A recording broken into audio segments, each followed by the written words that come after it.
Well, 56 laps are going to be complete when they take the green flag on the start of the 57th lap.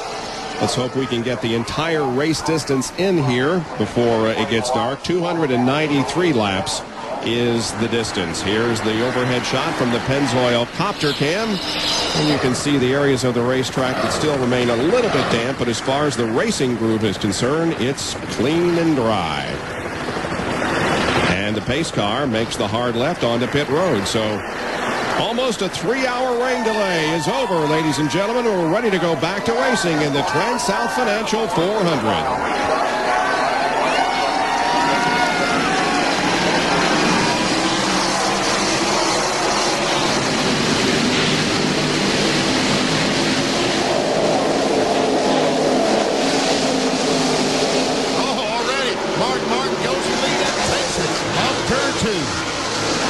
So a good opportunity. Gordon's car must have pushed up a little bit, but here comes Gordon back.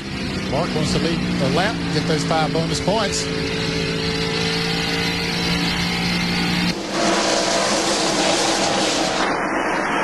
And Mark Martin will lead this lap.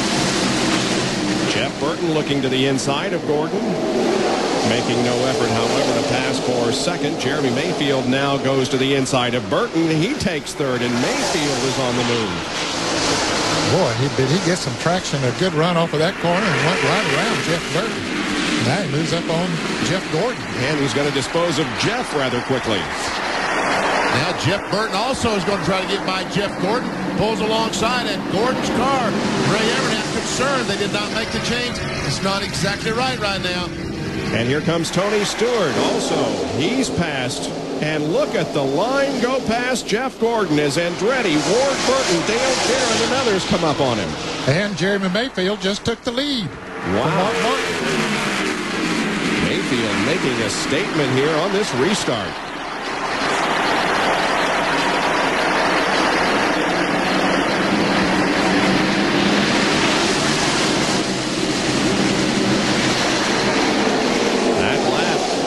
Mayfield ran 163.1, and the next best was Jeff Burton at 162.8. Burton moved around Mark Martin now and has taken over second.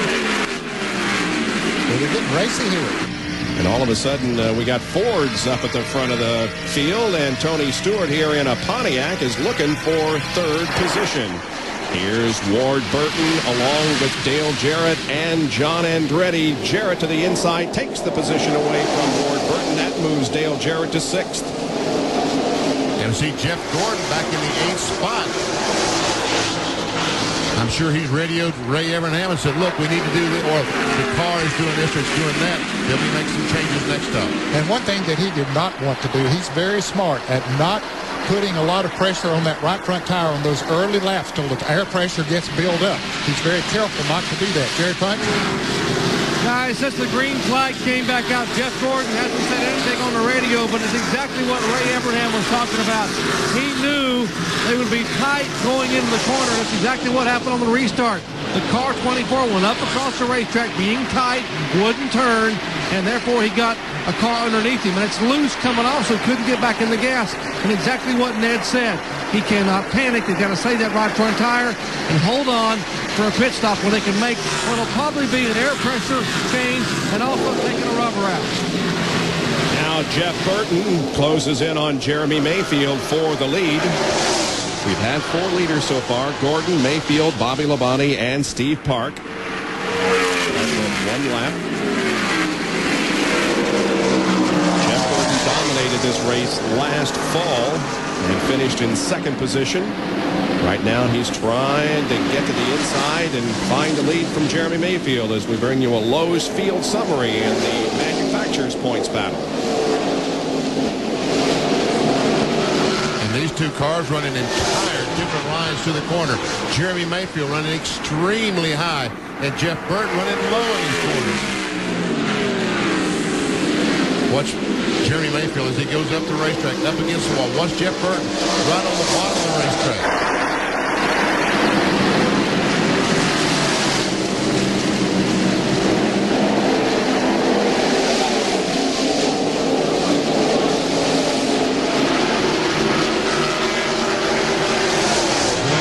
times, but accomplishing the same thing.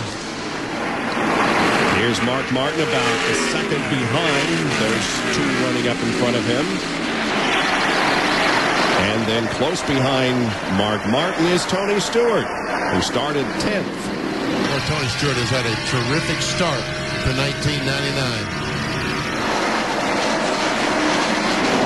It's been the highest finishing rookie in 3 of the 4 races so far. There is Jeff Gordon, who continues to run back in 8th position. And when we went back to green, Jeff Gordon began to fall back. Went from a 1.9-second interval on lap 60 to now 2.8. And look at his lap times. And you can see just what Ned and I have been talking about tire wear. See lap, Jeremy Mayfield and Jeff Gordon both slowing down almost every lap. 0, 1, 2, 4, 5. And in 10 or 15 laps we checked it, it might be 31.5. Each and every lap, these tires just slow down a little bit. And you remember a few laps ago, I told you that Mayfield ran a 163 point something. Now the top speed is 161.2. There they are, first and second, Mayfield and Jeff Burton.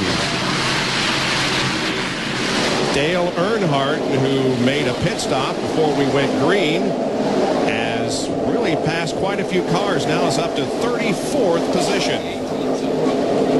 And ever see Matt Kenseth, Bobby Labonte car up in front of him, and Matt Kenseth has gained a couple of spots.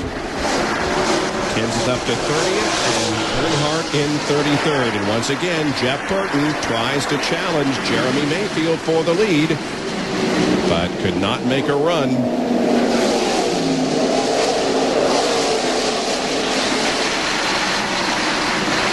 that corner now they're running almost in the same tracks.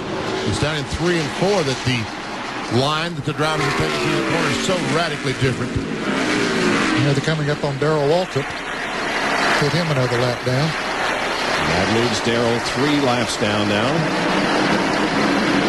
And of course, these turns are not only banked differently, but they are of different radius at the opposite ends. Banking in turns 1 and 2 is at 25 degrees. That's where they are right now. Down at the other end, they're banked at 23 degrees. Rusty Wallace picking up some positions. He is in 18th, and there goes Terry Labonte taking a spot away from him. That was the old Dale Earnhardt trick going in turn 3, and the car drifts up. And the car will dive back under. What that spot for now? 17th, 18th. Sterling Marlin there in 19th, and there Jeff Burton finally gets the job accomplished and moves around Mayfield. And now Dale Earnhardt is trying to pass his teammate Mike Skinner as they battle for the 32nd position, and Earnhardt gets it. Earnhardt is the winningest driver among the active competitors here at Darlington with 9 wins. A victory here today by Dale would mean tying the all-time record by David Pearson. The 40 car of Sterling Marlin just went around Rusty Wallace, and here comes Jeffrey Bodine also. And Ernie Irvin trying to make a move in the yellow car. Well, Rusty's car not working quite the way he'd like it right now. He's dropped back to 20th. He got a little loose and lost some positions. Let's see what happened. There Rusty is coming off turn 2. He goes up the racetrack, has to get out of the throttle. Oh, yes, he did get loose. Had to back out of the throttle, which allowed Sterling Marlin, the Coors car, just to drive by on the outside. And here is Chad Little, Jimmy Spencer, and Terry Labonte running together on the racetrack. That's 15th, 16th, and 17th. Jimmy Spencer, we heard Robin Pemberton talking about Spencer, that he might make some radical changes because they were not very happy with the way the Winston car is running. Jeff Burton has taken the lead now. And at the end of 72 laps, he leads Jeremy Mayfield, Mark Martin, Tony Stewart, and John Andretti at the TranSouth Financial 400.